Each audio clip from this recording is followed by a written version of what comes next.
சில வாரங்களாக நாம் கடைசி நாள் உலகத்தினுடைய முடிவு என்ற தலைப்பிலே நாம் பார்த்தோம். அதிலே உலகத்தை இரண்டு வகையாக வேதம் பிரிக்கிறது, இம்மை மறுமை என்பதை படித்தோம். அந்த இம்மை மறுமையை பிரிக்கக்கூடியது நியாய தீர்ப்பு ஒன்றுதான் என்று படித்தோம். அந்த அடிப்படையிலே கடவுளுடைய ராஜ்யம் என்றால் என்ன, அந்த கடவுளுடைய ராஜ்யத்திற்கும் 1000 வருட அரசாட்சிக்கும் உள்ள தொடர்பை வெளிப்படுத்தல் 20ஆம் அதிகாரத்திலே 3 பிரிவாக படித்தோம். கடவுளுடைய ராஜ்யம் எப்படி இயேசு கிறிஸ்துவினுடைய வருகையின் மூலமாக, முதல் வருகையின் மூலமாக தொடங்கினது, அவர் உயிர்த்தெழுந்ததற்கு பிறகு எப்படி அது இன்றைக்கு பரலோகத்திலிருந்து பூமியில இன்றைக்கும் செயல்படுத்தப்பட்டுக் கொண்டு வருகிறது, ஒரு நாளிலே எப்படி அது புதிய வானத்தையும் புதிய பூமியும் உண்டாக்கும் போது நிறைவடைகிறது, முழுமையடைகிறது என்பதை படித்தோம். For the past 3 weeks we have studied lessons from the end of the world under the title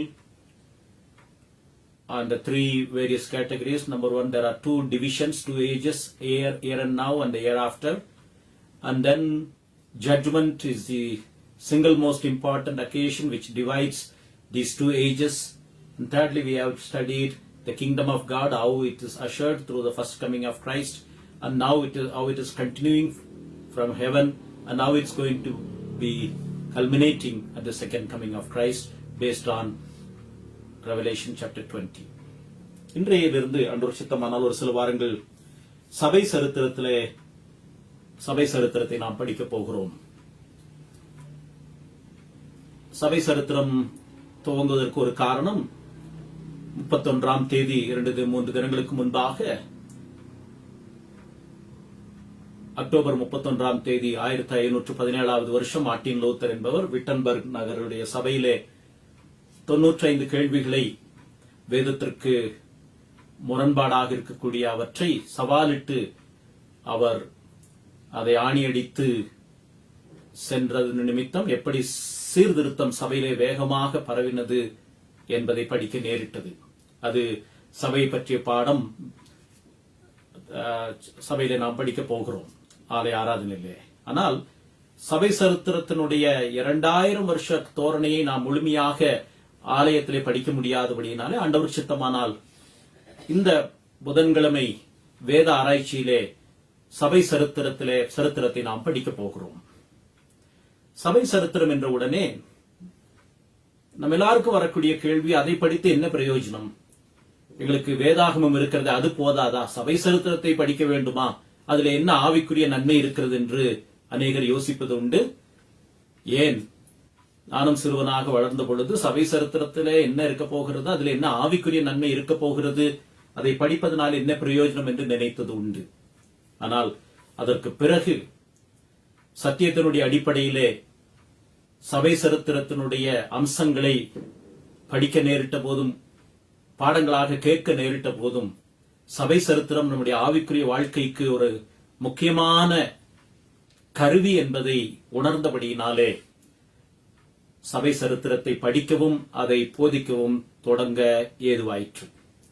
ஆகவே இந்த நேரலை வேத பாடத்தில் இணைந்திருக்கிறவர்களில் பெரும்பாலானோர் சபை சரித்திரத்தை ஒரு உற்சாகமாக நமக்கு விருப்பப்பட்ட பாடங்களை படித்து விட்டு போகலாமே ஒழிய நம்முடைய விசுவாச ஜீவியத்திற்கு அது எந்த அளவிற்கு உதவி செய்யும் என்று நீங்கள் நினைத்தால், இன்றைக்கு அதனுடைய ஆரம்ப முகவரையை நீங்கள் கேட்கும் போது நிச்சயமாக உங்கள் மனதிலே சபை சரித்திரத்தினுடைய விசுவாச முக்கியத்துவமும், அதை படிக்க வேண்டிய, தியானிக்க வேண்டிய, அல்லாவிட்டால் அதை அலசி பார்க்க வேண்டிய ஒரு விருப்பமும் வரும் என்று நான் ஆண்டவருக்குள் விசுவாசிக்கிறேன். When from this week we are going to study church history, the moment we utter the word church history, most of us, including me, we were made to believe what good would come out of such study. Church history may be interested to people who are in the seminaries, but what it has to do with me. But later on, when as I was taught and as I searched many things, I have found out that church history is beneficial to our faith under God, and it is biblical. So the introductory part this evening would enable us to see in a newer light why we need to study church history. there are biblical reasons. There are 4 biblical reasons why we should study, understand church history for our own faith, walk of faith.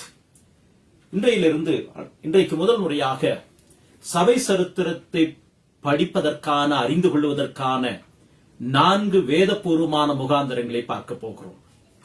தயவுசெய்து வேத வசனங்களை தான் நாம் பார்க்க போகிறோம். சபை சரித்திரத்தை படிப்பதற்கான, அறிந்து கொள்வதற்கான வேத அவசியம், 4 அவசியங்களை, முக்கியத்துவத்தை பார்க்கலாம். சங்கீதம் 78ஆம் சங்கீதம் முதல் 8 வசனங்களை படிக்க விரும்புகிறேன். Psalm 78 verses 1 through 8 gives us an overall view of how and why history is part and parcel of biblical narratives and faith.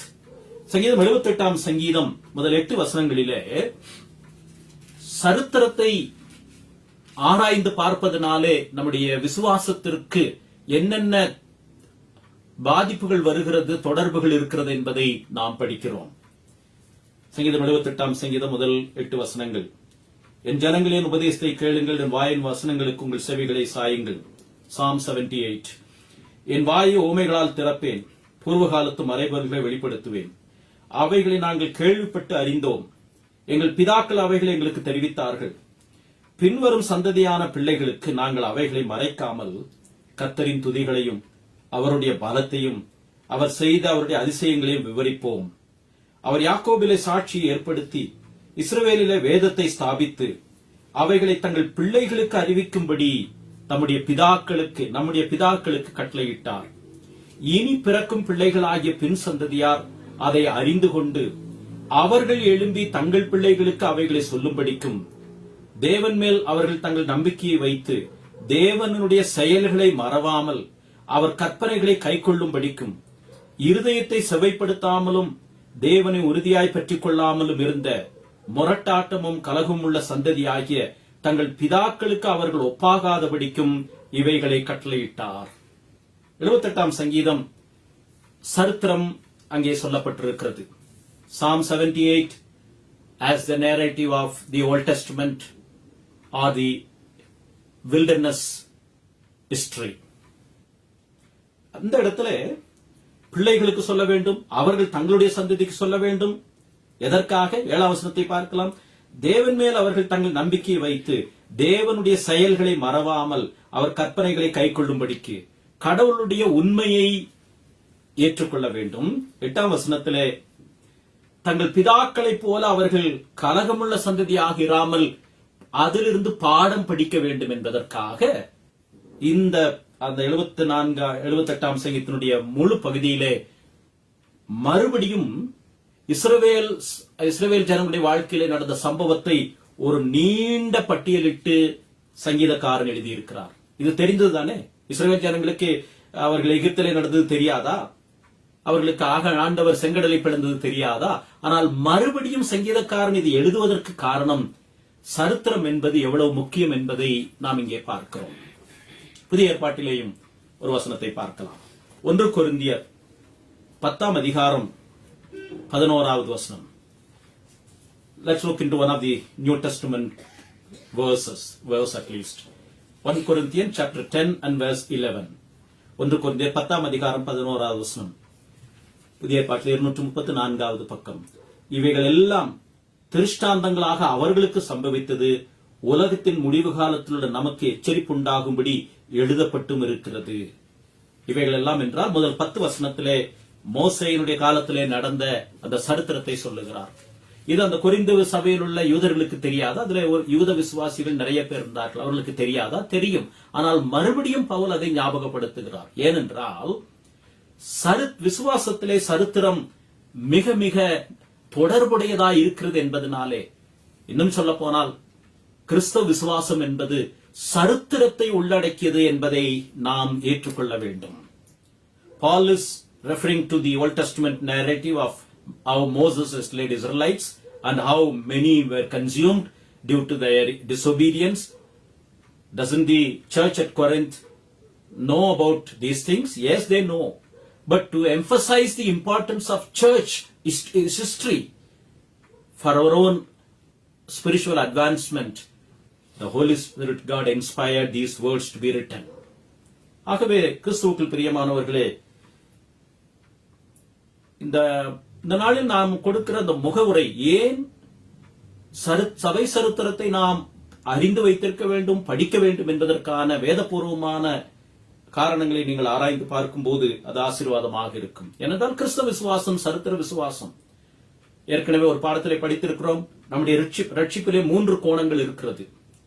நித்திய கோணம், கிறிஸ்துவ தேவன் ரட்சிப்பை எப்படி செயல்படுத்துகிறார், தீர்மானிக்கிறார், ஆலோசிக்கிறார். சரித்திர கோணம், இயேசு கிறிஸ்து எப்படி நம்முடைய ரட்சிப்புக்காக இந்த உலகத்திலே வந்து சிலுவையிலே மரித்து பாடுபட்டு உயிர்த்தெழுந்து, மரித்து அடக்கம் பண்ணப்பட்டு உயிர்த்தெழுந்தார். தனிப்பட்ட அனுபவம், தனிப்பட்ட கோணம். ஆகவே நம்முடைய ரட்சிப்பிலேயும் நித்திய கோணம் இருக்கிறது, சரித்திர கோணம். காலம் நிறைவேறின போது இயேசு கிறிஸ்து இந்த உலகத்திலே ரட்சகராக வந்தார். அதற்கு பிறகு தனிப்பட்ட விதத்திலே நாம் ஆண்டவராக இயேசு கிறிஸ்துவை விசுவாசி ஏற்றுக்கொள்ள வேண்டும். கிறிஸ்தவ விசுவாசம் நித்திய கோணத்தில் ஆரம்பித்து சரித்திரத்திலே கால் பதித்து தனிப்பட்ட அனுபவமாக மாறுகிறதை வேதத்தின் பல இடங்களிலே நாம் படிக்கிறோம். Salvation itself has 3 dimensions. The eternal dimensions, the triune God, how the triune God begins the process of salvation, and the historical dimension, wherein which our Lord Jesus Christ came into this world at an appointed time in history, and the personal dimension where we trust Jesus Christ for our personal salvation by trusting the one who died on the cross of Calvary.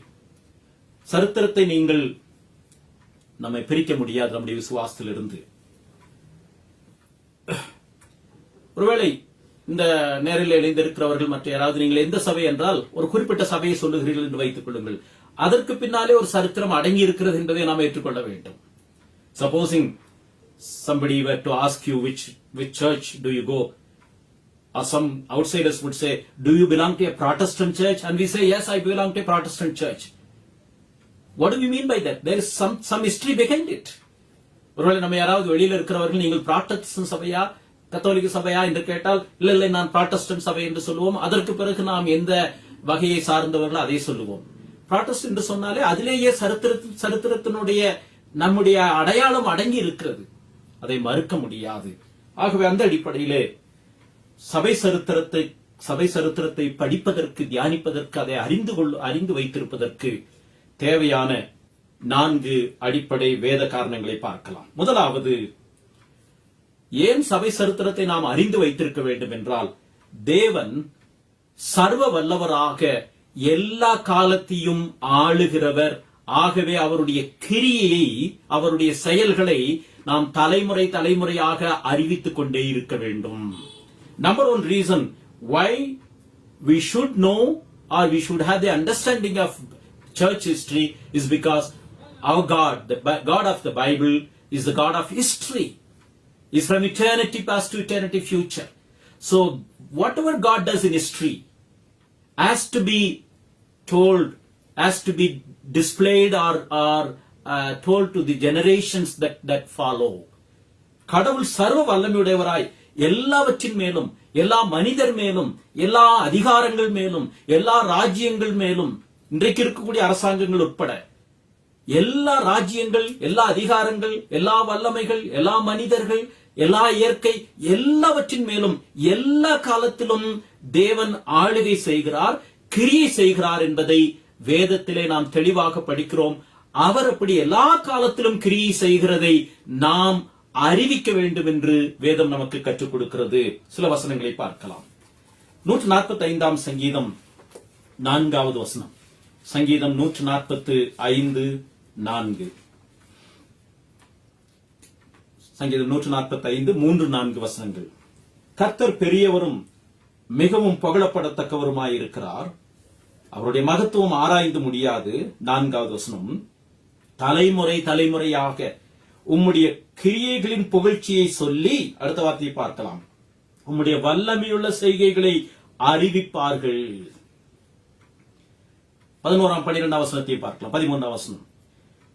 உமது ராஜ்யத்தின் மகிமையை அறிவித்து உமது வல்லமையை குறித்து பேசுவார்கள். ஏனென்றால் உம்முடைய ராஜ்யம் சதா காலங்களிலும் உள்ள ராஜ்யங்கள். ஆகவே உம்முடைய ராஜ்யத்தினுடைய வல்லமையை கிரியை பேசுவார்கள்.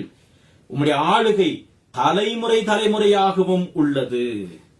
ஆகவே நாம் தெளிவாக படிக்கிறோம், கடவுள் ஏதோ ஒரு சில காலங்கள் மாத்திரம் செயல்பட்டார், இன்றைக்கு செயல்படுகிற வித்தியாசமாக செயல்படுகிறார் என்றெல்லாம் போதிக்கிறார்கள். இல்லை, கடவுள் சரித்திரத்திலே ரட்சிப்பினுடைய அடிப்படையிலே, திட்டத்தினுடைய அடிப்படையிலே செயல்பட்டுக் கொண்டே வருகிறார். இன்றைக்கும் செயல்படுகிறார். கர்த்தராகிய இயேசு கிறிஸ்து சொன்ன வார்த்தையை கவனிப்போம். நீங்கள் உலகம் எங்கும் போய் சர்வ சிருஷ்டிக்கும் சுவிசேஷத்தை பிரசங்கியுங்கள். இதோ உலகத்தின் முடிவு பரியந்தமும் சகல நாட்டிலும் நான் உங்களோடு கூட இருக்கிறேன். வானத்திலும் பூமியிலும் சகல அதிகாரம் எனக்கு கொடுக்கப்பட்டிருக்கிறது என்று கர்த்தராகிய இயேசு கிறிஸ்து பிரதான கட்டளையிலே சொல்லி இருக்கிறார். சங்கீதம் 143:5, Psalm 143 and verse 5. 143ஆம் சங்கீதம் 5வது வசனம். சங்கீதக்காரன் சொல்லுகிறான், தாவீது, பூர்வ நாட்களை நினைக்கிறேன், உமது செய்கைகளை எல்லாம் தியானிக்கிறேன், உமது கரத்தின் கிரியைகளை யோசிக்கிறேன். பாருங்கள், இந்த இடத்துல பயன்படுத்துகிற வார்த்தையை பாருங்கள். பூர்வ நாட்களை நினைக்கிறேன். I think of the past or the years gone by. உமது செய்கைகள் எல்லாம் தியானிக்கிறேன். I meditate upon your precepts or your works. உமது கரத்தின் கிரியைகளை யோசிக்கிறேன், நினைக்கிறேன், தியானிக்கிறேன், யோசிக்கிறேன். எவைகள்? பூர்வ நாட்களிலே உமது செய்கைகள், உமது கரத்தின் கிரியைகள். அதே போல சங்கீதம் 44:1, 44ஆம் சங்கீதம். கடவுள் சரித்திரத்திலே நிரந்தரமாக செயல்படுகிறவர், தலைமுறை தலைமுறையாக செய்கிறார். 44ஆம் சங்கீதம் முதல் வசனம். தேவனே, எங்கள் பிதாக்களுடைய நாட்களாகிய பூர்வ நாட்களில் நீர் நடப்பித்த கிரியைகளை அவர்கள் எங்களுக்கு அறிவித்தார்கள், அவைகளை எங்கள் காதுகளால் கேட்டோம். நாங்கள் எங்களுடைய தகப்பன்மார்கள், எங்களுடைய மூதாதையர்கள் நீர் எப்படி கிரியை நடப்பித்தீர் என்பதை எங்களுக்கு அறிவித்தார்கள், அவைகளை எங்கள் காதுகளால் கேட்டோம். ஒருவேளை அன்றைக்கு வேதாகம் அவருடைய கையிலே இல்லை, சில மோசையினுடைய நியாயப்பிரமாணங்கள் தான் இருந்தது, அதனால ஏற்றுக்கொள்ளலாம். இருந்த பொழுதும் அறிவித்தார்கள். அதே போல வேதத்திலே 164 முறை நினைத்து பாருங்கள், மறவாதிருங்கள், மறவாதிருங்கள் என்று 164 முறை வருகிறது. There are 164 occurrences of remember is used in the Bible. Remember, நினையுங்கள், மறவாதிருங்கள் என்று. எசையா 46ஆம் அதிகாரம் 8ஆம் வசனத்திலிருந்து 10ஆம் வசனம் வரைக்கும். எசையா தீர்க்கதரிசியின் புஸ்தகம் 46ஆம் அதிகாரம் 8லிருந்து 10 வரைக்கும். பழைய ஏற்பாட்டில் 853வது பக்கம். எசையா 46 8லிருந்து 10 வரைக்கும். இதை நினைத்து புருஷராயுங்கள், பாதகரை இதை மனதிலே வையுங்கள். முந்தி பூர்வ காலத்தில் நடந்தவைகளை நினையுங்கள். நானே தேவன், வேறொருவரும் இல்லை. நானே தேவன், எனக்கு சமானமானவில்லை. அந்தத்தில் உள்ளவைகளை ஆதி முதற்கொண்டும் இன்னும் செய்யப்படாதவைகளை பூர்வ காலம் முதற்கொண்டும் அறிவிக்கிறேன். என் ஆலோசனை நிலை நிற்கும். எனக்கு சித்தமானவைகள் எல்லாம் செய்வேன் என்று சொல்லி அதை திட்டம் பண்ணினேன். 11ஆம் வசனத்திலே அதை செய்து முடிப்பேன். ஆண்டவர் இதை யோசியுங்கள் என்று சொல்லுகிறார். நினையுங்கள். கிறிஸ்துவுக்குள் பிரியமானவர்களே, கடவுள் சரித்திரத்திலே தொன்று தொட்டு இந்த உலகம் சிருஷ்டிக்கப்பட்ட நாளிலிருந்து இந்த உலகம் முடிகிற வரையிலே செயல்படுகிறார். அதிலும் குறிப்பாக சபையிலே அவர் செயல்படுவது விசேஷமானது. யார் கடவுளுடைய செய்கையை, அவருடைய அதிசயங்களை, அவருடைய வல்லமையை பேச முடியும்? சபைதான் அதை பேச முடியும். சபைதான் அதை நினைவு கூற முடியும். இந்த உலகத்தார் கடவுளுடைய வல்லமையை வேறு வகைகளிலே அவர்கள் நினைவு கூறுவார்கள். ஆனால் கடவுளுடைய வல்லமை, இயேசு கிறிஸ்துவிலே வெளிப்படுத்தப்பட்ட அவருடைய நித்தியமான பரிபூர்ணமான வல்லமையை, அவருடைய கிரியை யார்தான் சொல்ல முடியும்? தலைமுறை தலைமுறையாக ஆண்டவர் வருகிற வரையில யார் சொல்ல முடியும்? சபையில விசுவாசிகள் மாத்திரம் அதை செய்ய முடியும். ஆகவே கடவுள் இயற்கையிலே செயல்படுகிறார், நித்திய நித்தியமாக அவர் ஆளுகிறார். அதைவிட அதுக்கு இணையாக கடவுள் சபையை ஆளுகிறார், சபையினுடைய விசுவாசிகளை ஆளுகிறார், சபையிலே பலத்த கிரியை நடப்பிக்கிறார் என்பதை நாம் தலைமுறைகளுக்கு சொல்ல வேண்டும் என்று அழைக்கப்படுகிறோம். God is active not only in history and geography and science, but he is active, or he does things in and through the church, because who can declare the mighty deeds of God except the church, except the believers? So God is operating in the society all through the ages, especially in the church right through the centuries. கடவுள் சதா காலங்களிலும் தம்முடைய மக்கள் மத்தியிலும் மக்கள் மூலமாகவும் கிரியை செய்து கொண்டு வந்திருக்கிறார். அதை வாக்குத்தத்தம் செய்திருக்கிறார். இயேசு கிறிஸ்து அதை சொன்னார். இன்னொரு காரியத்தையும் சொல்ல விரும்புகிறேன்.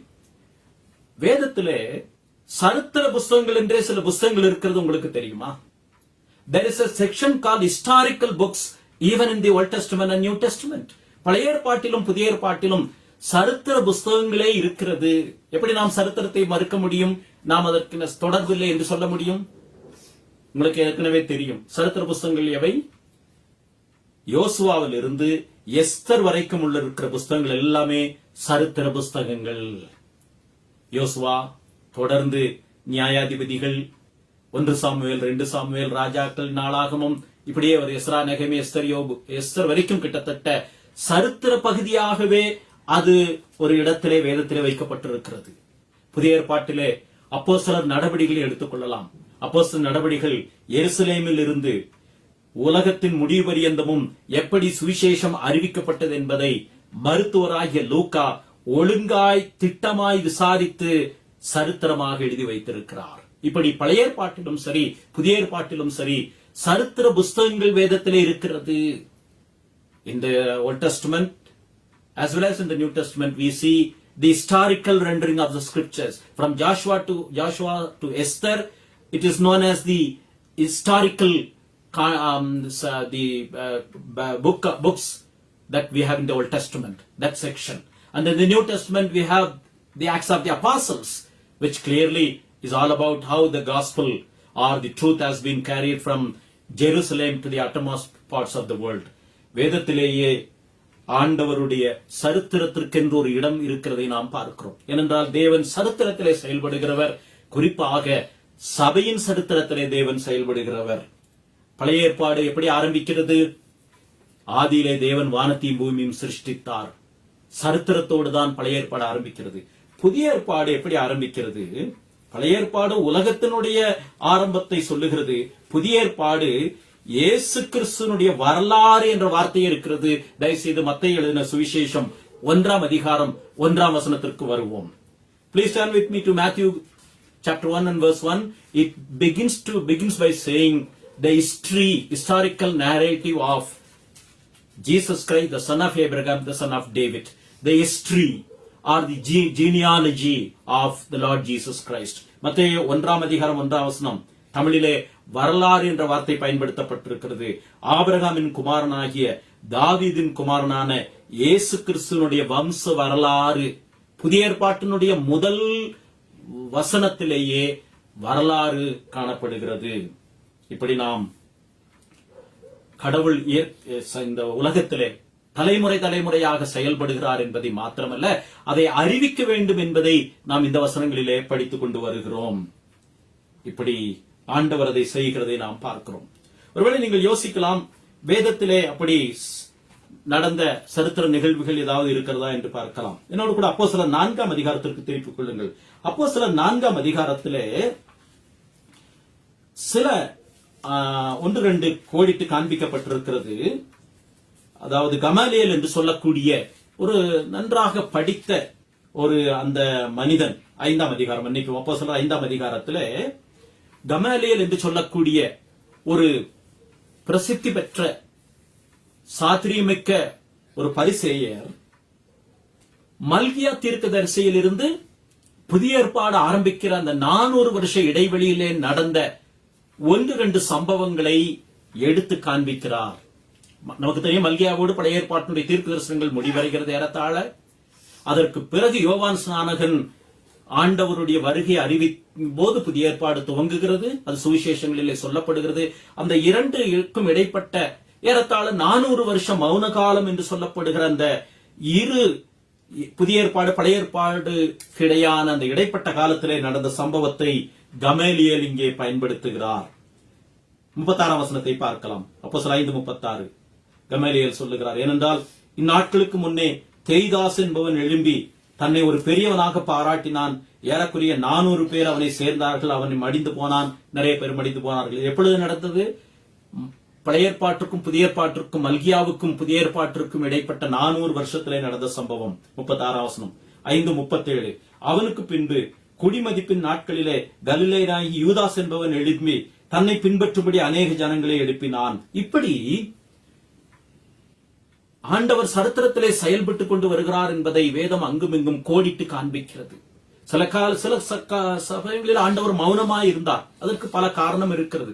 ஆனால் ஆண்டவர் ஒரு காலத்திலும் சரித்திரத்திலே குறிப்பாக தம்முடைய ஜனங்கள் மத்தியிலே அவர் கிரியை செய்யாமல் இருந்தது கிடையாது. நீங்கள் நிறைய பிரசங்கங்களை புதிய ஏற்பாட்டிலும் பழைய ஏற்பாட்டில் எடுத்து பாருங்கள்.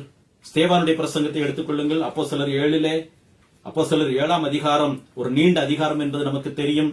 அந்த நீண்ட அதிகாரத்திலே ஸ்தேவான் கிட்டத்தட்ட 59 வசனம் உள்ள 60 வசனம் உள்ள இந்த நீண்ட அதிகாரத்திலே மோசேயை பற்றி ஸ்தேவான் பிரசங்கம் பண்ணுகிறார். அந்த இஸ்ரவேல் ஜனங்களுடைய வம்சத்தை சொல்லுகிறார், அவருடைய பிரயாணத்தை சொல்லுகிறார். நீண்ட அதிகாரம், கிட்டத்தட்ட ஆபிரகாமில் இருந்து ஆரம்பிக்கிறார். 2ஆம் வசனம் அப்போஸ்தலர் 7:2. யாருக்கு இதை பேசுகிறார்? யூதர்களுக்கு இதை பேசுகிறார். நன்றாக கவனிக்க வேண்டும். யார் இடத்துல? ஆலோசனை சங்கத்தில் உட்கார்ந்து இருந்தவர்கள். 6ஆம் அதிகாரம் 15ஆம் வசனம்.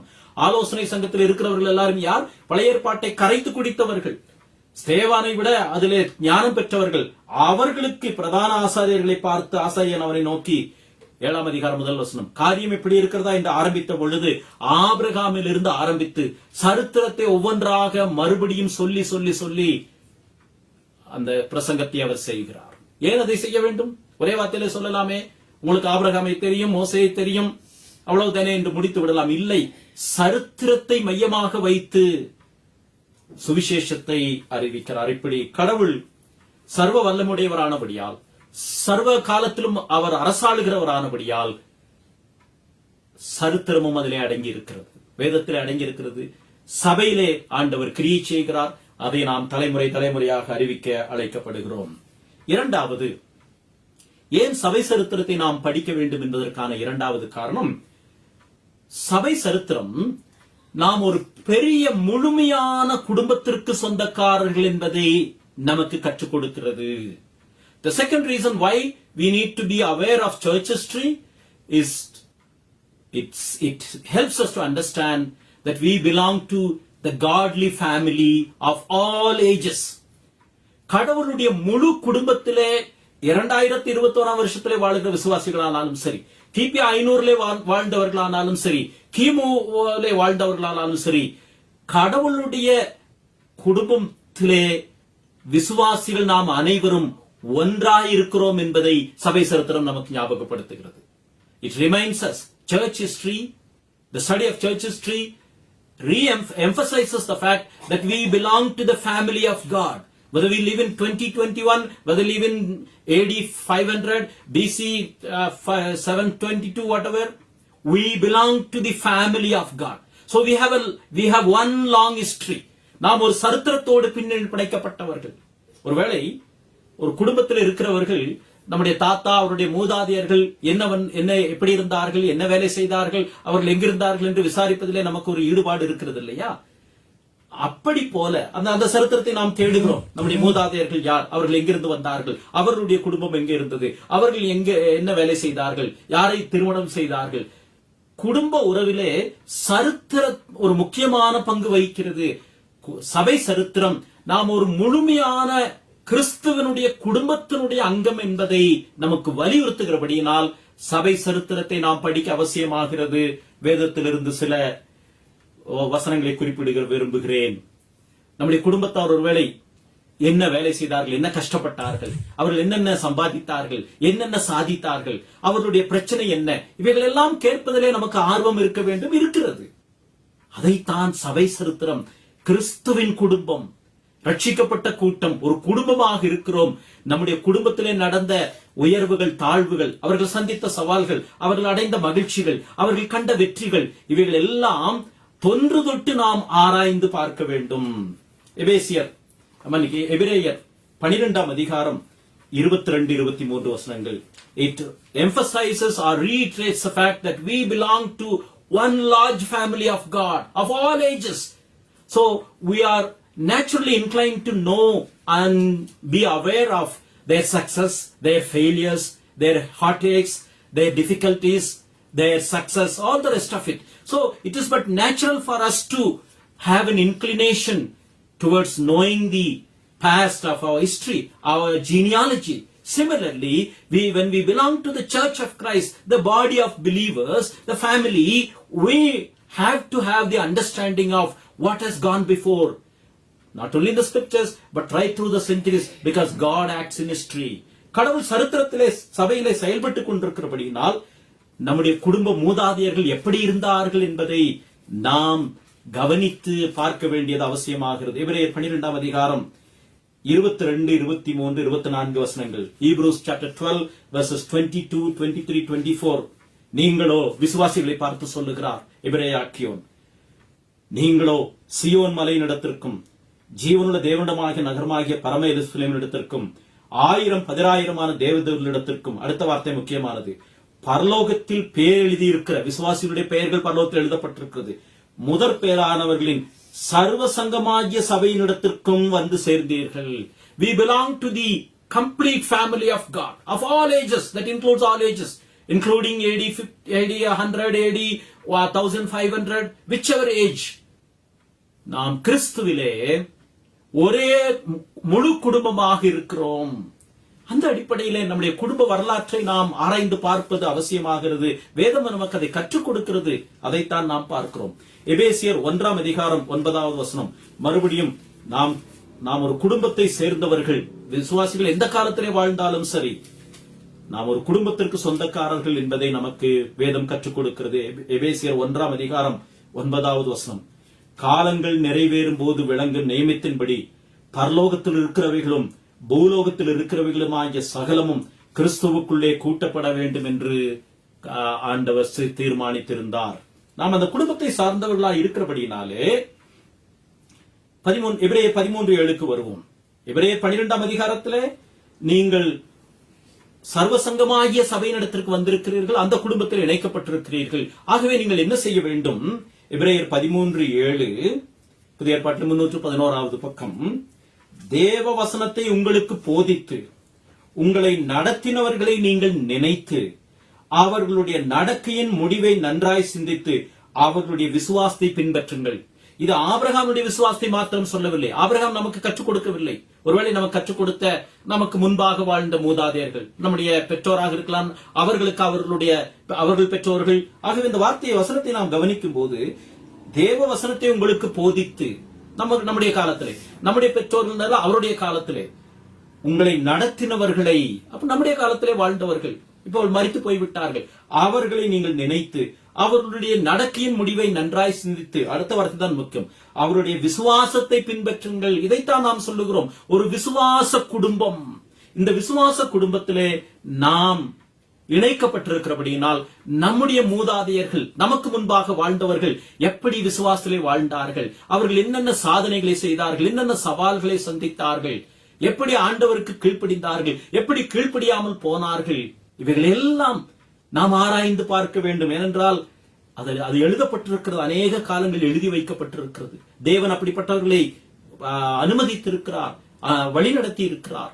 God has led our forefathers to write, pen down things, how God has achieved what has been achieved right through the centuries.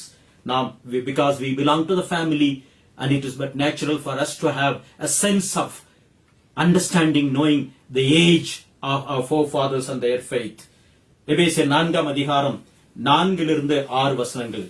எபேசியர் 4 அதிகாரம் 4 6 வசனம்.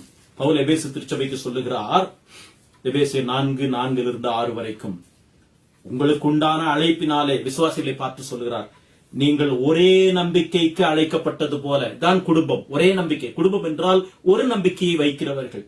ஒரே சரீரமும் ஒரே ஆவியும் உண்டு, ஒரே கர்த்தரும் ஒரே விசுவாசமும் ஒரே ஞானஸ்நானமும் எல்லாருக்கும். இங்க எல்லாரும் என்ற போது உங்களுக்கு என்று சொன்னார், விசுவாசிகள், எல்லா விசுவாசிகளுக்கும் ஒரே தேவனும் பிதாவும் உண்டு. ஆகவே வேதம் தெளிவாக வலியுறுத்துகிறது, நாம் ஒரு முழு குடும்பத்திற்கு சொந்தக்காரர்கள். ஆகவே நம்முடைய குடும்பத்தினுடைய சரித்திரத்தை, அவர்களுடைய பின்னணியை நாம் கவனித்திருப்பது மிக மிக அவசியமானது. எபிரேயர் 11 அதிகாரத்தில் விசுவாசியினுடைய பட்டியல் கொடுக்கப்பட்டிருக்கிறது. அந்த விசுவாசியினுடைய பட்டியலிலே பெயர் சொல்லப்பட்ட விசுவாசிகளும் இருக்கிறார்கள். பெயர் சொல்லப்படாமல் ஒரு 3 நம்ம பெயர் சொல்லப்படவில்லை என்றால் 3 டாட் போட்டு 3 புள்ளி வைத்து அப்படியே நீட்டுகிறோமே, அப்படி இருக்கிறதை பார்க்கிறோம். எபிரேயர் 11ஆம் அதிகாரம் 32ஆம் வசனம். எபிரேயர் 11:32. பின்னும் நான் என்ன சொல்லுவேன்? கிதியோன், பாராக், சிம்சோன், எப்தா, தாவீது, சாமுவேல் என்பவர்களையும் தீர்க்கதரிசிகளையும் குறித்து நான் விவரம் சொல்ல வேண்டும் என்றால் காலம் போதாது. எல்லாரையும் பெயர் சொல்ல முடியாது. ஆகவே அவர்களை பொதுவான ஒரு கோட்டுக்குள்ளாக அடைக்கிறார். என்ன சொல்லுகிறார்? விசுவாசத்தினாலே அவர்கள் ராஜ்யங்களை ஜெயித்தார்கள். அவர்கள் யார்? இந்த பெயர் சொல்லப்பட்டவர்கள் மாத்திரமல்ல, பெயர் சொல்லப்படாத அநேகர். பொதுவான ஒரு அமைப்பிலே கொண்டு வந்து விசுவாசனால் அவர்கள் ராஜ்யங்கள் ஜெயித்தார்கள், நீதியை நடப்பித்தார்கள், வாக்குத்தத்தங்களை பெற்றார்கள், சிங்கங்களின் வாய்களை அடைத்தார்கள், அக்னியின் உக்கிரத்தை அவித்தார்கள். இவர்கள் யார்? பெயர் எழுதப்பட்டவர்கள் மாத்திரமல்ல, பெயர் எழுதப்படாத, சொல்ல முடியாத அநேகர் இருக்கிறார்கள். இன்னும் ஒரு வசனத்தை உங்கள் மத்தியிலே குறிப்பிட விரும்புகிறேன். யோவான் எழுதின சுவிசேஷம் 20ஆம் அதிகாரம் 31ஆம் வசனத்தை பார்க்கலாம். 30வது வசனம். யோவான் 20:30. இந்த புஸ்தகத்தில் எழுதியிராத வேறு அநேக அற்புதங்களையும் இயேசு தமது சீஷருக்கு முன்பாக செய்தார். எல்லாவற்றையும் எழுதினால் புத்தகம் கொள்ளாது. நம்முடைய விசுவாசத்திற்கும் ரட்சிப்புக்கும் இது போதுமானது. ஆனால் ஆண்டவர் கிரியை செய்கிறார். அதை நாம் ஆராய்ந்து பார்க்க நாம் அழைக்கப்படுகிறோம். ஆகவே நாம் ஒரு பெரிய குடும்பத்தை சார்ந்தவர்களாய் இருக்கிறபடியினாலே நம்முடைய குடும்பத்தினுடைய சரித்திரத்தை நாம் அறிந்து வைப்பது அவசியம். நாம் சடங்காச்சாரத்தை பின்பற்றுகிறவர்கள் அல்ல. We don't follow rituals.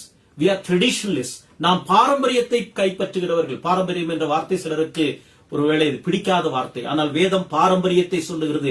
நாம் பரிசுத்த பாரம்பரியத்திலே வளர்க்கப்பட வேண்டும். நாம் பக்தியுள்ள பாரம்பரியத்திலே வளர்க்கப்பட வேண்டும். பாரம்பரியம் என்பது மரித்து போனவர்களுடைய ஜீவனுள்ள விசுவாசம் தான் பாரம்பரியம். சடங்காச்சாரம் என்பது உயிரோடு இருக்கிறவருடைய செத்து போன விசுவாசம் சடங்காச்சாரம். நாம் சடங்காச்சாரத்தை பின்பற்றுவது கிடையாது. பாரம்பரியம் என்றால் நமக்கு முன்பாக மரித்து போன விசுவாசிகளுடைய ஜீவனுள்ள விசுவாசம், மரித்தவர்களுடைய ஜீவனுள்ள விசுவாசம் தான் பாரம்பரியம். அதைத்தான் எபிரேயர் 12ஆம் அதிகாரத்திலே மேகம் போன்ற இத்தனை திரளான சாட்சிகள் நம்மை சூழ்ந்து கொண்டிருக்க பவுல் அந்த எபிரேயாக்கியன் அதை சொல்லுகிறார். 11ஆம் அதிகாரத்திலே சில பெயர்களை சொன்னார். நாம் ஏற்கனவே பார்த்தோம். சில பெயர்களை சொல்லவில்லை. அவர்கள் எப்படி விசுவாசத்தினாலே ராஜ்யங்களை ஜெயித்தார்கள், அவர்கள் பலம் கொண்டார்கள், யுத்தத்தில் வல்லவலானார்கள். ஆகையால் 12ஆம் வசனம் எப்படி ஆரம்பிக்கிறது? மேகம் போன்று இத்தனை திரளான சாட்சிகள், அத்தனை சாட்சிகள். ஆண்டவர் யார் யாருடைய வாழ்க்கையில் கிரியை செய்தாரோ, ஆண்டவருக்கு யார் யார் சாட்சிகளாயிருந்தார்களோ அவர்கள் அத்தனை சாட்சிகள் நம்மை சுற்றி சூழ்ந்து கொண்டிருக்கும் போது நாம் எப்படி விசுவாசத்திலே இருக்க வேண்டும் என்று சொல்லப்படுகிறது.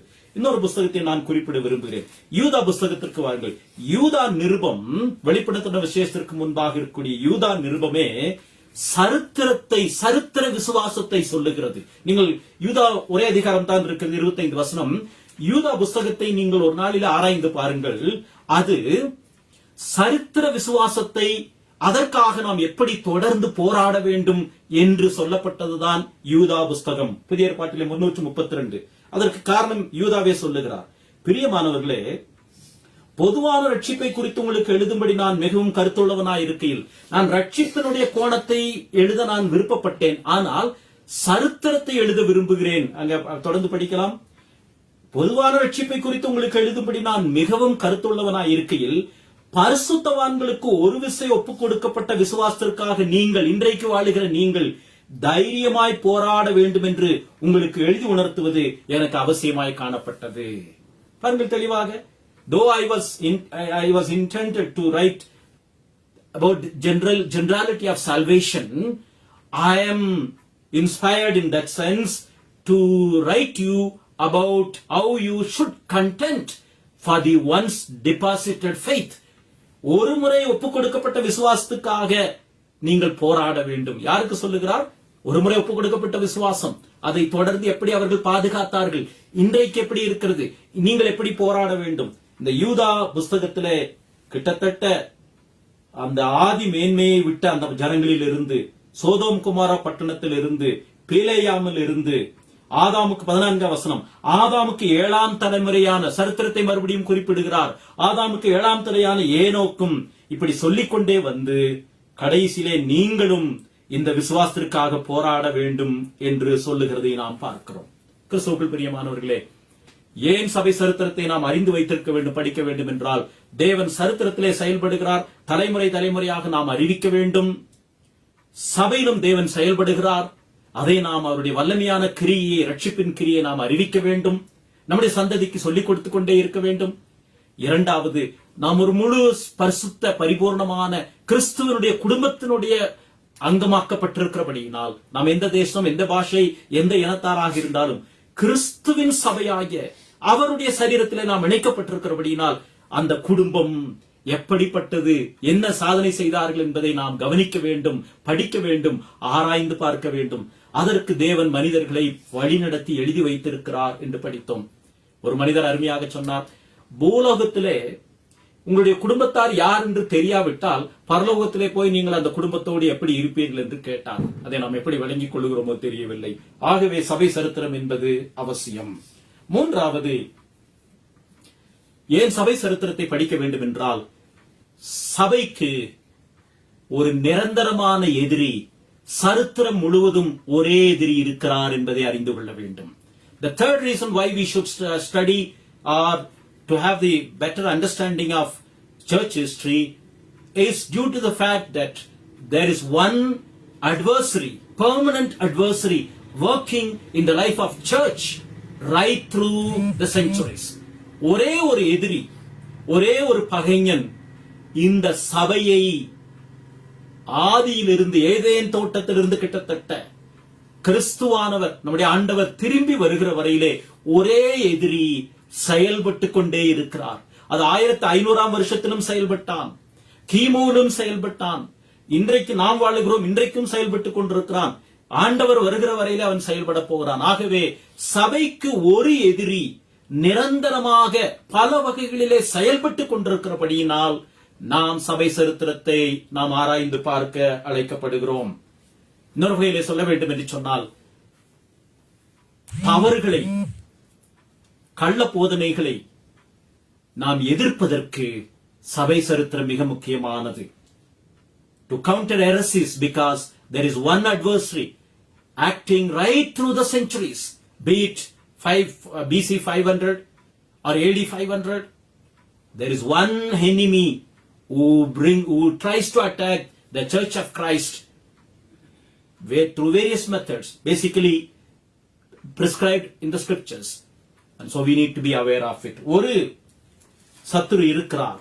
ஆகவே நாம் சரித்திரத்தை படிக்க வேண்டும். அவன் புதிய ஏற்பாட்டோடு முடிந்து விடவில்லை. இன்றைக்கும் அவன் கிரியை செய்து கொண்டிருக்கிறான். பல கோணங்களிலே அவன் செயல்பட்டுக் கொண்டிருந்தான். 2 யோவான் ஒரே அதிகாரம் இருக்கிறது, 10ஆம் வசனம். 2 John, it has only one chapter and verse 10, verse 9 and 10, 9ஆம் 10ஆம் வசனம். கிறிஸ்துவின் உபதேசத்திலே நிலைத்திராமல் மீறி நடக்கிற எவனும் தேவனை உடையவன் அல்ல. கிறிஸ்துவின் உபதேசத்தில் நிலைத்திருக்கிறவனோ பிதாவையும் குமாரனையும் உடையவன். ஒருவன் உங்களிடத்தில் வந்து இந்த உபதேசத்தை கொண்டு வராமல் இருந்தால், முதல் நூற்றாண்டிலேயுமே அப்படி இருந்தது, ஒருவன் உங்களிடத்தில் வந்து இந்த உபதேசத்தை கொண்டு வராமல் இருந்தால் அவனை உங்கள் வீட்டிலே ஏற்றுக்கொள்ளாமலும் அவனுக்கு வாழ்த்தல் சொல்லாமலும் இருங்கள். இன்றைக்கும் அப்படித்தான் நாம் நினைக்கிறோம். வேதாகமத்தை தூக்கி கொண்டு வருகிற எல்லாரையும் நாம் ஏற்றுக்கொள்ள முடியுமா? ஏற்றுக்கொள்ள மாட்டோம். ஏன் ஏற்றுக்கொள்ள மாட்டோம்? யெகோவா விட்னஸை எடுத்துக்கொள்ளுங்கள். அவர்கள் வேதாகமத்தை தான் தூக்கி கொண்டு நம்முடைய வீட்டுக்கு வருவார்கள். ஆனால் அவர்களை நாம் ஏற்றுக்கொள்ள கூடாது என்று வேதம் சொல்லுகிறது. அவர்கள் எங்கிருந்து வந்தார்கள்? சபை சரித்திரத்தில் அவர்களை பற்றி இருக்கிறது. சபை சரித்திரம் மாத்திரமல்ல, முதல் நூற்றாண்டிலேயே ஏரியஸ் என்பவனுடைய காலத்திலிருந்தே இப்படி இயேசு கிறிஸ்து முழுமையான தெய்வம் அல்ல, 100க்கு 100 தெய்வம் அல்ல, அவர் முதலாவது சிருஷ்டிக்கப்பட்ட ஒரு உயர்ந்த வஸ்து என்றெல்லாம் பிரசங்கம் பண்ணின அவர்களுடைய மறு உருவம் தான் இன்றைக்கு யெகோவா விட்னஸ், யெகோவாவுடைய சாட்சிகள். யெகோவா உயர்ந்தவர், இயேசு கிறிஸ்து கடவுள் தான், ஆனால் யெகோவாவுக்கு கீழானவர் என்று சொல்லுவது இந்த தத்துவம் முதல் நூற்றாண்டிலே இருந்திருக்கிறது. சாலமோன் சொன்னது போல, சூரியனுக்கு கீழே நூதனமானது புதிதானது ஒன்றும் இல்லை, ஏற்கனவே இருந்ததுதான் மறுபடியும் சுற்றி சுற்றி சுழன்று கொண்டே வந்திருக்கிறது. ஆகவே சபை சரித்திரத்தை நாம் கவனிக்கும் போது, சபையிலே நடந்த சாத்தானுடைய தந்திரங்களை நுழைவுகளை நாம் கவனிக்கும் போது முன் இருந்தது எப்படி மறுபடியும் திரும்பி வருகிறது என்பதை பார்க்கிறோம். ஆதியாகமத்தில் இருந்தது, பழைய ஏற்பாட்டிலே, புதிய ஏற்பாட்டிலே, ஆதி திருச்சபையிலே, அதற்கு பிறகும் அதனுடைய உருவம் மாறுகிறதே அல்லாமல், ஆட்கள் மாறுகிறார்களே அல்லாமல், சாத்தானுடைய தந்திரம் நிரந்தரமாக அப்படியே இருக்கிறது. கடவுளுடைய வார்த்தையை ஜனங்கள் விசுவாசிக்காதபடி செய்வது, கடவுளுடைய வார்த்தையை சந்தேகம் கேட்பது, இன்றைக்கு அதனுடைய தன்மையை நாம் பார்க்கிறோம். ஆகவே நாம் கள்ள போதனையில் இருந்து நம்மை பாதுகாத்துக் கொள்ள, நம்முடைய சபையை பாதுகாத்துக் கொள்ள சபை சரித்திரம் மிக மிக அவசியமானது. 1 யோவான் 4 அதிகாரம் 1 பார்க்கலாம். 1 யோவான் 4:1. 1 John chapter 4 and verse 1. பிரியமானவர்களே, உலகத்தில் அநேகம் கள்ள தீர்க்கதரிசிகள் தோன்றி இருப்பதனால் நீங்கள் எல்லா ஆவிகளையும் நம்பாமல் அந்த ஆவிகள் தேவனால் உண்டானவிகளோ என்று சோதித்தறியுங்கள். இது அவசியம், இன்றைக்கும் அவசியம். சபை சரித்திரத்தில் அப்படி நடந்திருக்கிறது. பல ஆவிகள் கள்ள போதனைகளை பல வகைகளிலே புகுத்திருக்கிறார்கள். வேதத்தை மையமாக வைத்தான் செய்திருக்கிறார்கள், அதையும் கவனிக்க வேண்டும்.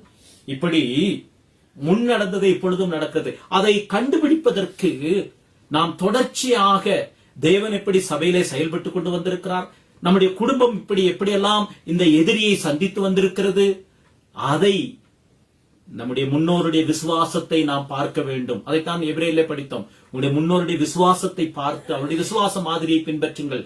அவர்கள் கண்டிப்பாக பிசாசுடைய தந்திரங்களை அவர்கள் சந்தித்திருப்பார்கள். ஏனென்றால் பிசாசு நிரந்தரமான ஒரே எதிரியாக சபைக்கு இருக்கிறார். ஆண்டவராகிய இயேசு கிறிஸ்துவும் எச்சரித்திருக்கிறார். கடைசி காலத்தில் என்ன நடக்க போகிறது? கள்ள கிறிஸ்துகள் எழும்புவார்கள். ஆகவே சபையிலே எந்த நூற்றாண்டிலே நடந்தது என்பதை நாம் பார்க்கிறோம். மத்தேயு எழுதின சுவிசேஷம் 24 அதிகாரத்திலே கடைசி நாட்களில் நடக்க போகிற அந்த பயங்கரமான சூழ்நிலையை குறித்து ஆண்டவர் சொல்லும் போது இப்படியெல்லாம் நடக்கும். அந்த நாட்களிலே என்ன நடக்கிறது? மத்தேயு 24:21 Matthew 24 verse 21 onwards. உலகம் உண்டானது முதல் இதுவரைக்கும் சம்பவித்திராததும் இனிமேலும் சம்பவியாதுமான மிகுந்த உபத்திரம் அப்பொழுது உண்டாயிருக்கும். இது கடைசி நாட்களை பற்றி சொல்லுகிறார். 23 அப்பொழுது இதோ கிறிஸ்து இங்கே இருக்கிறார், அதோ அங்கே இருக்கிறார் என்று எவனாயும் சொன்னால் நம்பாதேயுங்கள். சபை சரித்திரத்தில் அப்படி நடந்திருக்கிறது, அது எழுதப்பட்டிருக்கிறது. அதனூடாக நம்முடைய விசுவாசிகள் கடந்து வந்திருக்கிறார்கள். அப்படிப்பட்டவர்களை விலகி நின்றிருக்கிறார்கள். ஆகவேதான் நமக்கு கற்றுக் கொடுக்கப்பட்டிருக்கிறது. யெகோவா விட்னஸை நீங்கள் ஏற்றுக்கொள்ள வேண்டாம் என்று யார் சொன்னது? நம்முடைய மூதாதையர்கள். எப்படி சொன்னார்கள்? அவர்கள் ஒரு காலத்திலே இப்படி வந்தார்கள், அவர்களை பார்த்தார்கள், அந்த ஆவிகளை பார்த்தார்கள். அதற்கு பிறகு நமக்கு கற்றுக் கொடுத்தார்கள், நீங்கள் அவர்களை ஏற்றுக்கொள்ள வேண்டாம். வேதத்தை தூக்கி கொண்டு வருவார்கள், வேதத்திலிருந்து போதிக்கிறோம் என்று சொல்லுவார்கள். ஆனால் நீங்கள் ஏற்றுக்கொள்ளக்கூடாது. எப்படி நமக்கு இந்த ஞானம் வந்தது? எப்படி நமக்கு கற்றுக் கொடுக்கப்பட்டது? சபை சரித்திரத்திலே அதனுடைய தோற்றங்கள் உருமாறி இருந்திருக்கிறது. 24 எனில் கள்ள கிறிஸ்துக்களும் கள்ள தீர்க்கதரிசிகளும் எழும்பி கூடுமானால் தெரிந்து கொள்ளப்பட்டவர்களை வஞ்சிக்கத்தக்கதாக பெரிய அடையாளங்களையும் அற்புதங்களையும் செய்வார்கள். இப்படி சபைக்கு ஒரு நிரந்தர எதிரி இருக்கிறான். அவனுடைய தந்திரங்கள் பல வகைகளிலே தலைமுறையாக செயல்பட்டுக் கொண்டே வந்திருக்கிறது. அதை நாம் மற்றவர்களுக்கு அறிவிக்கிறோம். கடந்த நூற்றாண்டிலே இப்படி வந்தவர்களை வைத்துத்தான் நம்மை எச்சரித்திருக்கிறார்கள். செவன்த் அட்வென்டிஸ்டோ இல்லாவிட்டால் இந்த குழு, ஒரு சில குழுவினர்கள் வந்தால் நீங்கள் ஏற்றுக்கொள்ள வேண்டாம் என்றால் அதற்கு காரணம் சரித்திரத்திலே அவர்களை சத்தியத்தினுடைய அடிப்படையில் ஆராய்ந்து பார்த்திருக்கிறார்கள். ஒருவேளை வேதத்திலே வம்ச வரலாறுகளை நீங்கள் பேச வேண்டாம், தியானிக்க வேண்டாம் என்று எச்சரித்திருக்கிறது என்று நீங்கள் நினைக்கலாம். அதை நாம் கூர்ந்து கவனிப்போம். தீத்து 3 அதிகாரம் 9 Sometimes we may defend by saying, "Oh, Bible warns us against this unnecessary genealogy and history." No, we have to look into the words clear, observe words closely. What does it say? Titus chapter 3 and verse 9. தீத்து 3 அதிகாரம் 9 புத்தியீனமான தர்க்கங்களையும், அந்த வார்த்தையை கவனியுங்கள். புத்தியுள்ள தர்க்கங்கள், புத்தியுள்ளவைகள் வேண்டும். புத்தியீனமான தர்க்கங்களையும், புத்தியீனமான வம்ச வரலாறுகளையும், புத்தியீனமான சண்டைகளையும், புத்தியீனமான நியாயப்பிரமாணத்தை குறித்து உண்டாகிற வாக்குவாதங்களையும் விட்டு விலகு.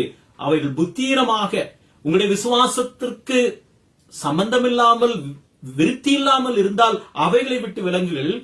நீங்கள் எல்லா தர்க்கத்தையும் எல்லா வம்ச வரலாறுகளையும் விட்டு விலங்குகள் என்று சொல்லவில்லை. புத்தியீனமான வம்ச வரலாறுகளை விட்டு விலகுங்கள். There is a disclaimer here. Yes, we need to be aware of what is right, what is legitimate, what is good for our spiritual nurture. That we need to be engaging, but not the ones which are not. We need to have the discernment. நமக்கு கிரகிக்கக்கூடிய சக்தி, அந்த ஆவியை பெற்று எது நம்முடைய ஆத்மாவுக்கு அவசியமானது, அந்த வம்ச வரலாறு, அந்த வரலாறு என்ன, அதை பற்றி படிக்க வேண்டுமே தவிர புத்தி இல்லாததை நாம் விலக்க வேண்டும் என்று நமக்கு கற்றுக் கொடுக்கப்பட்டிருக்கிறது. கிறிஸ்துவுக்குள் பிரியமானவர்களே, ஏன் நாம் சபை சரித்திரத்தை படிக்க வேண்டும் என்றால், அறிந்திருக்க வேண்டும் என்றால், சபை சரித்திரத்திலிருந்து பாடம் கற்றுக்கொள்ளுகிறோம். நாம் தவறுகளை திருத்தி செய்யாமல் இருக்க உதவி செய்கிறது. ஒருவேளை இன்றைக்கு இந்த கூட்டத்தார் வேதத்தை எடுத்துக்கொண்டு வருகிறார்கள், அவர்களை நாம் வேண்டாம் என்று சொல்லுகிறோம். நாளைக்கு அவர்கள் உருமாறுவார்கள். அப்படி நம்ம சந்ததிகளுக்கு நாம் என்ன கற்றுக் கொடுக்கிறோம்? இப்படியெல்லாம் வேதத்தினுடைய இந்த வேதத்திற்கு புறம்பாக வந்தால் நீங்கள் ஏற்றுக்கொள்ளாதீர்கள், திருத்துவத்தை நம்பாதவர்களை ஏற்றுக்கொள்ளாதீர்கள் என்று நாம் கற்றுக் கொடுக்க அழைக்கப்படுகிறோம். ஏனென்றால் ஏரியஸ் என்று சொல்லக்கூடிய மனிதன் காலத்திலேயே, அந்த முதல் நூற்றாண்டிலேயே திரியேக தேவன் கிடையாது, பிதாவானவர் மேலே கீழே என்றெல்லாம் பிரித்து வகைப்படுத்தினார்கள். ஆகவேதான் விசுவாச பிரமாணங்கள் கொடுக்கப்பட்டது. ஆண்டவர் சித்தமானால் அடுத்த வாரத்திலே விசுவாச பிரமாணம் ஏன் அவசியம் என்பதை வேதபூர்வமாக நம்ம பார்க்க போகிறோம். ஆகவே சபைக்கு ஒரு நிரந்தரமான எதிரி தலைமுறை தலைமுறையாக செயல்பட்டு கொண்டே இருக்கிறான். கெட்சிக்கிற சிங்கம் போல எவனை எந்த நேரத்திலே எந்த காலத்திலே விழுங்கலாம் என்று காத்து கொண்டிருக்கும் போது, நம்முடைய மூதாதையர்கள் நமக்கு கற்றுக் கொடுத்த வழியை நாம் பார்த்து அவர்களுடைய விசுவாசத்தை நாம் கவனித்து அடுத்த சந்ததி கற்றுக் கொடுக்க வேண்டும். வேதத்தை அடிப்படையாக வைக்கிறோம், அஸ்திபாரமாக வைக்கிறோம். அதனுடைய அடிப்படையிலே எப்படி தவறுகளை கண்டுபிடித்தார்கள் என்று நாம் ஆராய்ந்து பார்க்க அழைக்கப்படுகிறோம். இறுதியாக சபை சரித்திரம் நமக்கு தாழ்மையையும் உபத்திரவங்களின் மத்தியிலே உற்சாகத்தையும் கற்றுக் கொடுக்கிறது. The fourth vital reason why we should study and be aware of church history, because studying and observing church history and the heroes of faith leads us to humbleness and not to be slothful in despair. சோர்வுகளின் மத்தியிலே அவருடைய விசுவாசத்தை நாம் கவனிக்கும் போது, ஒருவேளை ஆபிரகாமுடைய காலத்தை விசுவாசத்தை பார்ப்பது நமக்கு உற்சாகமாக இருக்கலாம். வேதத்தில் இருக்கிறது. 100 ஆண்டுகளுக்கு முன்பாக நம்முடைய கண்களுக்கு முன்பாக வாழ்ந்து மரித்த விசுவாசிகளை கவனிக்கும் போது இன்னும் நாம் உற்சாகம் அடைகிறோம், தாழ்மை அடைகிறோம். இன்றைக்கு நிறைய பேர் எங்களால் தான் சபை வளர்கிறது, எங்களால் தான் ஆண்டவரே வாழுகிறார் என்பது போல பிரசங்கம் பண்ணுகிறார்கள். நாம் ஒரு பாரம்பரியத்திலே, பரிசுத்த பாரம்பரியத்திலே வருகிறவர்கள். நாம் இந்த விசுவாசத்தை உண்டாக்கவில்லை, நாம் இந்த ஊழியத்தை உண்டாக்கவில்லை. சொல்ல போனால் அந்த பரிசுத்தவான்கள் கட்டி காத்த விசுவாசத்தை நாம் தவற விட்டிருக்கிறோம் என்று மனம் திரும்ப சபை சரித்திரம் நமக்கு அழைப்பு கொடுக்கிறது. To the extent church history reminds us of our ignorance, our slothfulness, our weakness in establishing and propagating the gospel. ஆகவே சபை சரித்திரம் கடவுள் சரித்திரத்திலே தலைமுறை தலைமுறையாக செயல்படுகிறார். நாம் ஒரு குடும்பத்தை சேர்ந்தவர்கள். நமக்கு ஒரு எதிரி ஒருவன் இருக்கிறான், அவனும் தலைமுறை தலைமுறையாக எல்லா காலத்திலும் கிறிஸ்துவின் சபையை அவன் வாதித்துக் கொண்டு வஞ்சிக்க முயற்சிக்கிறான். ஆகவே சபை சரித்திரம் நமக்கு கற்றுக் கொடுப்பது தாழ்மையையும், ஒருவேளை உபத்திரவமோ பாடுகளோ நெருக்கங்களோ நமக்கு வரும்போது நமக்கு முன்பாக வாழ்ந்து மரித்தவர்கள், ஒருவேளை 1000, 500, 5000, 2000 வருஷங்களுக்கு முன்பாக வாழ்ந்தவர்கள் மாத்திரமல்ல, 100 வருஷங்களுக்கு முன்பாக வாழ்ந்தவர்களும் விசுவாசத்திற்காக வைராக்கியமாயிருந்தார்கள் என்ற அந்த நம்பிக்கையையும், சோர்ந்து போகும்போது தளர்ந்து போகும்போது 100 வருஷத்திற்கு முன்பாக, 50 வருஷத்திற்கு முன்பதாக, 200 வருஷத்திற்கு முன்பாக வாழ்ந்த விசுவாசிகளும் எப்படி உபத்திரவங்களின் மத்தியிலே தைரியமாக வாழ்ந்தார்கள் என்பது உற்சாகத்தையும் பாதுகாப்பையும் கொடுக்கிறது. Church history, leave alone the 1000 years or 2000 years ago, the recent past, 100 years, 200 years, 75 years, the heroics of the faith, it reminds us, it enables us to have confidence in God in adverse situations. ஒருவேளை உபத்திரவத்திலே போராட்டத்திலே நாம் இருக்கும்போது நம்மை தாழ்மைக்குள்ளும் உற்சாகத்திற்குள்ளும் வழிநடத்துவதற்கு சபை சரித்திரம் அவசியமாகிறது. 1-2 வசனங்களை பார்த்து முடிக்கலாம். 1 கொரிந்தியர் 10ஆம் அதிகாரம் 11வது வசனம். மறுபடியும் அந்த பகுதிக்கு வருகிறோம். 1 கொரிந்தியர் 10ஆம் அதிகாரத்திலே சரித்திரத்திலிருந்து பவுல் மோசேயுடைய காலத்திலிருந்து பிரசங்கம் பண்ணினார். அதிலே முடிக்கும் போது என்ன சொல்லுகிறார்? 1 கொரிந்தியர் 10ஆம் அதிகாரம் 11ஆம் வசனம். இவைகள் எல்லாம் திருஷ்டாந்தங்களாக அவர்களுக்கு சம்பவித்தது பழைய ஏற்பாட்டிலே. உலகத்தின் முடிவு காலத்தில் உள்ள நமக்கு எச்சரிப்புண்டாகும்படி எழுதப்பட்டும் இருக்கிறது. It is written for our benefit. What has happened in the history. We observe from history and learn from history. And to be humble before God. கடவுளுக்கு முன்பாக தாழ்மைப்படுவதற்கு. இது புதிதாக நான் கண்டுபிடித்தது கிடையாது. இன்றைக்கு ஆராதனையை புதிதாக கண்டுபிடித்தோம் என்று சொன்னார்கள். புதிய கண்டுபிடிப்பு என்றால் அது பெருமையினுடைய அடையாளம். நான் புதிதாக கண்டுபிடித்து விட்டேன். ஆராதனையை புதிதாக கண்டுபிடித்திருக்கிறோம். ஊழியத்தையே நாங்கள் புதிதாக கண்டுபிடித்திருக்கிறோம். ஏன் கடவுளையே புதிதாக இன்றைக்கு உலகத்துக்கு கண்டுபிடித்துக் கொண்டிருக்கிறோம் என்று சொன்னார்கள். புதிய கண்டுபிடிப்பு என்றால் அது பெருமை. நாம் புதிய கண்டுபிடிப்பை கண்டுபிடிக்கவில்லை. நாம் பாரம்பரியமாக தலைமுறையாக வம்சமாக இந்த ஒரே தரம் ஒப்புக் கொடுக்கப்பட்ட விசுவாசத்தை தான் நாம் பிரசங்கிக்க வேண்டும், அறிவிக்க வேண்டும், நிலைநாட்ட வேண்டும். ஆகவே தாழ்மை புறப்படுகிறது. சபை சரித்திரத்தை நாம் ஆராய்ந்து பார்க்காவிட்டால், ஆண்டவர் தலைமுறையாக எப்படி கிரியை நடப்பிக்கிறார் என்பதை நாம் ஆராய்ந்து பார்க்காவிட்டால் பெருமை நமக்குள்ளாக வருகிறது. ஏதோ நாம் தான் கடவுளுக்காக ஊழியம் செய்கிறோம், நம்மை விட்டால் கடவுளுக்கு வேறு ஆளே இல்லை என்பது போல இன்றைக்கு அநேகர் சொல்லுகிறதை நாம் கவனிக்கிறோம். அவர்கள் சபை சரித்திரத்தை படிக்கவில்லை, ஊன்றி ஆராய்ந்து பார்க்கவில்லை என்று அர்த்தம்.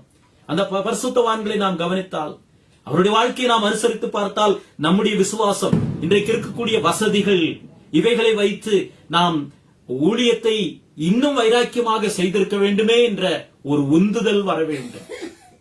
ஏனென்றால் நம்முடைய மிஷனருடைய கல்லறைகளை நம்முடைய பக்கத்திலே பார்க்கிறோம். எத்தனை பேர் மிஷனரி சரிதையை படிக்கிறார்கள். சபைகளில் மிஷனரி செய்தி சொல்லிக் கொடுக்காத சபைகள் உண்டு. ஏனென்றால் அவர்கள் எல்லாரும் ஒன்றுக்கும் உதவாதவர்கள்.